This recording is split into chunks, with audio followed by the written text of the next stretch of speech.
Grabe na naman ang ginawa ni Lebron. Triple-double na naman. Sunod-sunod, 3 beses. Ngayon, napakalaki na ngayon dahil 35 points, 12 rebounds, 14 assists.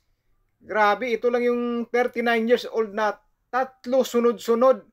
Triple-double. Kaya yung mga hitters, iyak talaga dito. Iyak yung mga hitters ito at hindi po makakatulog sa ginawa ni Lebron na 3 beses. Ito yung tatlong triple-double na sunod-sunod na ginawa ni Lebron at nanalo po sila dito sa triple-double na ginawa ni Lebron.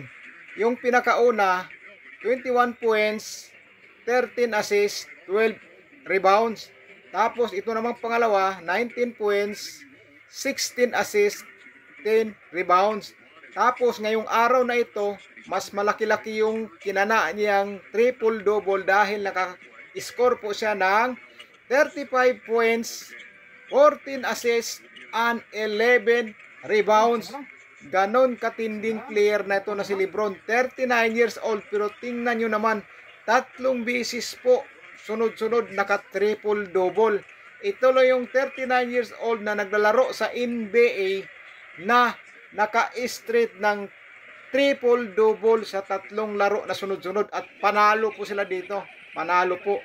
Kaya yung mga hitters dito, kung makikita nyo ito, dapat magbago po yung isip nyo. Makikita nyo po talaga dito na kung gaano kagaling si Lebron. Tingnan nyo yung mga matatanda dati na 39 years old naglalaro kung nakakagawa sila ng triple-double. Si Lebron lang po nakakagawa dyan ng triple-double na straight 3 beses at pinanalo po nila yung laro na ito. Pinanalo po nila.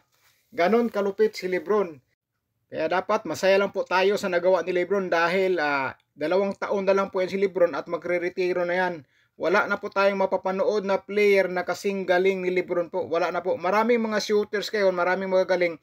Pero yung paglalaro ng 22 years sa NBA, tapos ganyan pa yung score na kinakana o laging nakapag triple-double, mahirap na po hanapin sa isang player ngayon yan. Dahil kalamitan ngayon, nai-injured na po. Tingnan si Ja Morant, bata pa pero mabilis ma-injured. Si Zion Williamson, nai-injured palagi. Mas maraming kabataan na player ngayon o mga bata pa kay Lebron na madalas ma-injured. Pero tingnan nyo si Lebron, 22 years sa laro o naglalaro ng NBA.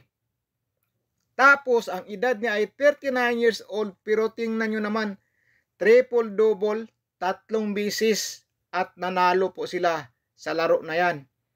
Tingnan mo, kaya bihira na po makakarating sa 20 years sa NBA na maglalaro na ganyan pa kung makakana ng score o makagawa ng triple-double. Ganon kalupit si Lebron.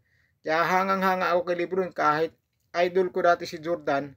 Pero ngayon, kung titingnan ko, si Lebron mas magaling dahil si Lebron may triple-double na maraming triple-double. May mga gagaling dyan pero tingnan nyo po yung triple-double kung mas marami sila. Kaya sobrang hanga ko talaga dito kay Lebron. Sobra akong hanga kay Lebron. Ang tindi po talaga. Napakatindi maglaro. Yung mga kabataan ngayon na bagong pasok, bilis ma-injured. Pero si Lebron, tingnan nyo, 39 years old pero kita nyo naman sunod-sunod. Triple-double, 3 beses. Grabe. Kaya ubos ang hanga ko Lebron dito. Kaya salute sa iyo, Lolo Bron. Talagang napakagaling nyo po.